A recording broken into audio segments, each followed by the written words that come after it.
दोस्तों चलिए शुरू करते हैं पोपाई द सेलर की कहानी। आपने बचपन में पोपाई की कार्टून देखा होगा। ये मूवी उस पोपाई की ही कहानी है। और कहानी शुरू करने से पहले आपसे हमारी एक रिक्वेस्ट है कि आप चैनल को सब्सक्राइब कर ले। पोपाई अपनी बोट से स्वीट हेवन पॉट पहुंचता है। वो अपने पापा से बचपन में ही बिछड़ गया था, तो वो उनकी तलाश कर रहा था और उसका दिल ये कहता है कि उसके पापा स्वीट हेवन पॉट पर ही है। पोपाई देखता है कि स्वीट हेवन के लोग बहुत ही अजीब और वियर्ड तरीके के हैं। अब सभी पागलों जैसी हरकतें ही करते रहते हैं, कोई भी मैच्योर नहीं है। जैसे ही पोपाई स्वीट हेवन पॉट पहुंचता है तो वहाँ के सभी लोग पोपाई को ही देखते रहते हैं। सभी लोग यही सोचते हैं कि पोपाई या तो कोई चोर या तो फिर कोई एक छठा बदमाश है।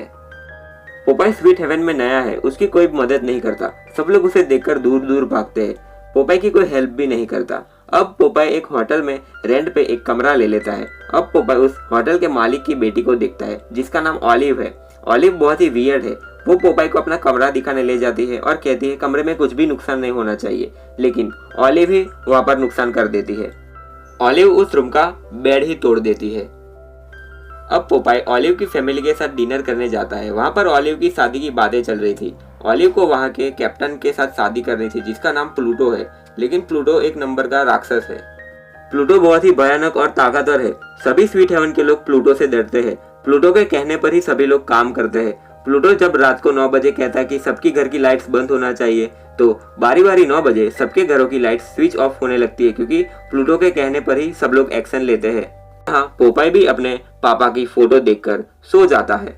अब सुबह हो चुकी है। पोपाई उस होटल में चाय पीने जाता है जहाँ पर वो रहता है। अभी पोपाई एक आदमी को अपनी स्टोरी बताता है कि वो कैसे स्वीट हेवन आया है और वो अपने पापा की तलाश कर रहा है। वहाँ पर कुछ बदमाश पोपाई को छेड़ने की कोशिश करते हैं और उसे हैरान करते हैं। स्वीट हेवन भी उन लोगों से बहुत ही डरता था, क्योंकि वो बदमाश थे और सबको परेशान करते थे। लेकिन पोपाई को गुस्सा आ जाता है और फिर वो सभी बदमाश को बहुत मारता है। फिर सभी बदमाश वहाँ से भाग जाते हैं। सभी लोग पोपाई को देखकर डर जाते हैं, क्योंकि कैसे उसने उन बदमाशों को मारा था, क्योंकि पोपाई भी बहुत ताकतवर था। अब रात को ऑलिव की एंगेजमेंट है प्लूटो के साथ, लेकिन ऑलिव को एंगेजमेंट में कोई इंटरेस्ट नहीं था। वहाँ पोपाई भी पहुंचता है नए कपड़े पहनकर सबसे मिलजुलने के लिए, लेकिन सभी लोग पोपाई को इग्नोर करते हैं। तो पोपाई बहुत ही उदास हो जाता है और फिर वो पार्टी छोड़कर वहाँ से चला जाता है स्ट्रीट पर चलने के लिए। वो खुद को बहुत ही अकेला महसूस करता है। उसके पापा भी नहीं मिल रहे हैं। लेकिन अब कहानी में आगे ट्विस्ट होने वाला है। अब ऑलिव यहाँ कुछ शैतानी करने वाली है। ऑलिव को प्लूटो के साथ एंगेजमेंट करनी ही नहीं है, तो वो अपनी सहेलियों को चकमा देकर वहाँ से भागने की कोशिश करती है। और यहाँ पर नीचे प्लूटो भी आ चुका था, ऑलिव का इंतजार कर रहा था। और सभी लोग प्लूटो से डर भी रहे थे, क्योंकि प्लूटो किसी को भी नुकसान पहुंचा सकता है, क्योंकि ऑलिव आने में बहुत ही देरी लगा रही थी। लेकिन ऑलिव वहाँ से निकल गई थी। अब ऑलिव बाहर पोपाई से मिलती है।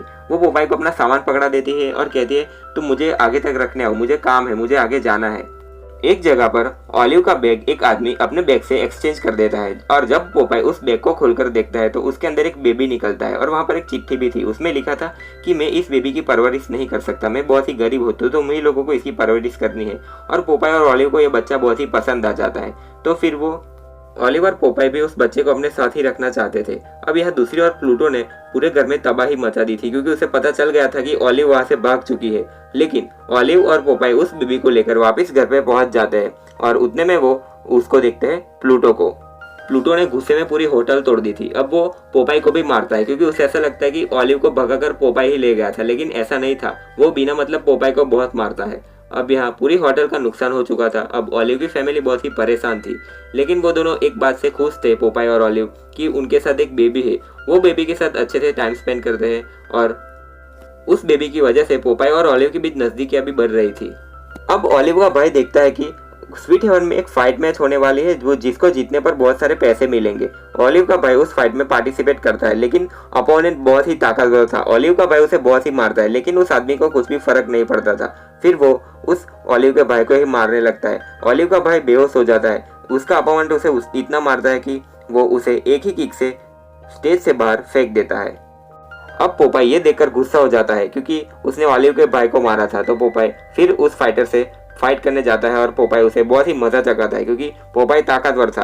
पोपाई के सामने वो टिक नहीं पाया, और पोपाई ने उसे 2-3 पंच में ही ढेर कर दिया था, और वो नीचे बेहोश होकर गिर जाता है। और पोपाई बहुत सारे पैसे भी जीत जाता है। पोपाई वो पैसे अपने पास नहीं रखता, वो ऑलिव और उसके परिवार को दे देता है, ताकि वो अपने होटल की मरम्मत करवा सके।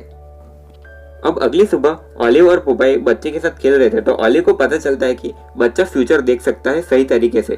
तो पोपाई और ऑलिव ये देखकर बहुत ही खुश हो जाता है कि हमारा बच्चा फ्यूचर भी देख सकता है। और ये बात उसके ऑलिव के अंकल भी सुन लेते हैं कि बच्चा फ्यूचर देख सकता है। तो वो अंकल कहते हैं कि मैं बच्चे को थोड़ी सैर कराने ले जा रहा हूँ, क्या मैं ले जा सकता हूँ? तो पोपाई कहता है हाँ, लेकिन वो अंकल उस बच्चे को उस जगह पर ले जाते हैं जहाँ पर हॉर्स की मैच होती है। जिसका हॉर्स जीत जाता है उसे बहुत सारे पैसे मिलते हैं।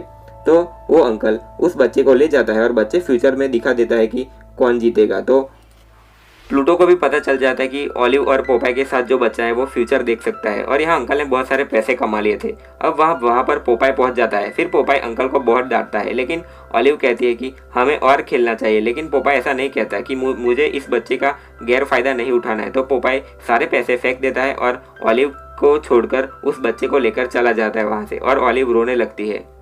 पोपाई जहाँ पर उस बच्चे को ले जाते हैं तो अंकल उसका पीछा करते हैं और धीरे से उस बच्चे को वापस ले जाते हैं, और वो बच्चे को ले जाकर प्लूटो को सौंप देते हैं, क्योंकि प्लूटो को वो बच्चा चाहिए था। प्लूटो ने सोचा था कि मैं इस बच्चे को दूसरी जगह पर ले जाऊंगा और उसकी मदद से बहुत सारे पैसे कमाऊंगा।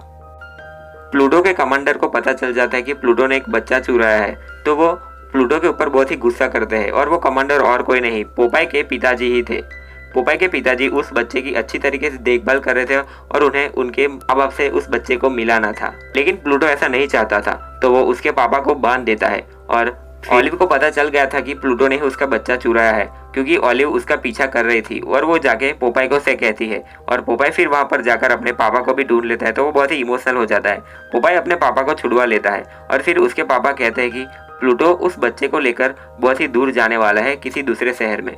अब पोपाई और उसके पिताजी भी रेडी थे प्लूटो का पीछा करने और उसे मजा चखाने, लेकिन प्लूटो ने तो ऑलिव को भी किडनैप कर लिया था और उसके बेटे को भी किडनैप कर लिया था। पोपाई और उसके पापा प्लूटो को घेर लेते हैं। अब पोपाई वहां से निकल जाता है बोट से प्लूटो को पकड़ने के लिए। प्लूटो और पोपाई के बीच बहुत ही घमासान फाइट होती है। प्लूटो भी बहुत ताकतवर था, तो वो पोपाई को भी कड़ी टक्कर दे रहा था, लेकिन पोपाई को अपना बच्चे को छुड़ाना था, तो वो प्लूटो को बहुत ही मारता है और अपने बच्चे को छुड़ा लेता है, और वो सेफली अपने दादू के पास पहुंचा देता है। और फिर पोपाई फिर से प्लूटो के साथ फाइट करने लगता है, और फिर वहां पर पोपाई के पापा स्पिनाच की बोतल फेंकते हैं, और उसमें से पोपाई फिर स्पिनाच खा लेता है, जिससे उसके अंदर ताकत ज़्यादा बढ़ जाती है, और फिर वो प्लूटो को बहुत ही मारता है। और फिर वो जाके एक ऑक्टोपस से ऑलिव को भी छुड़ा लेता है। पोपाई ने अब ऑलिव और उसके बच्चे को दोनों को बचा लिया था। अब पोपाई बहुत ही खुश था। अब पोपाई और ऑलिव एक दूसरे के प्यार में हो जाते हैं। अब वो दोनों रिलेशनशिप में आ जाते हैं, और फिर वो उस बच्चे को अपना बेटा ही समझ लेते हैं। और यहीं पर इस मूवी की स्टोरी खत्म हो जाती है। दोस्तों, अगर आपको ये कहानी अच्छी लगी हो तो प्लीज़ हमारे चैनल को लाइक शेयर और सब्सक्राइब करना मत भूलिएगा। Thank you.